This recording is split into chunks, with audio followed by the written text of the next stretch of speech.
India oil embargo ఉన్నా కానీ torr ఏదైతే ఉందో మన రోడ్ల మీద టార్ ఏదైతే వస్తుందో the biggest supply is Iran. So Iran is still making money.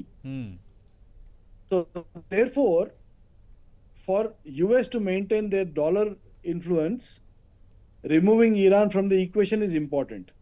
చైనాని ఎలా కొట్టాలి అంటే ఫస్ట్ చైనాకి ఎవరైతే ఆయిల్ సప్లై చేస్తున్నారో వెనిజులాని కొట్టింది, రష్యాని కొట్టింది, ఇండియాని కొట్టింది. ఎందుకు?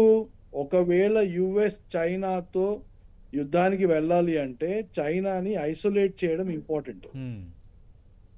ఆ ఐసోలేషన్ ప్రక్రియలో రష్యాని లోబర్చుకోవడం కానివ్వండి, ఇండియాని లోబర్చుకోవడం కానివ్వండి, వెనిజులాని లోబర్చుకోవడం కానివ్వండి, ఇప్పుడు ఇరాన్ ని లోబర్చుకోవడం కావండి. These are all steps towards that. So the real problem is not Iran. The actual the world war, if it happens, will happen when US will attack Taiwan or US will attack China.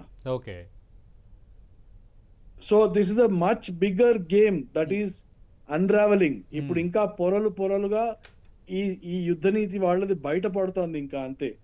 So Iran తో యుద్ధం అనేది is not an end in it self. It is still only step 2 or step 3 of a step 6 or step 7 strategy that US has today.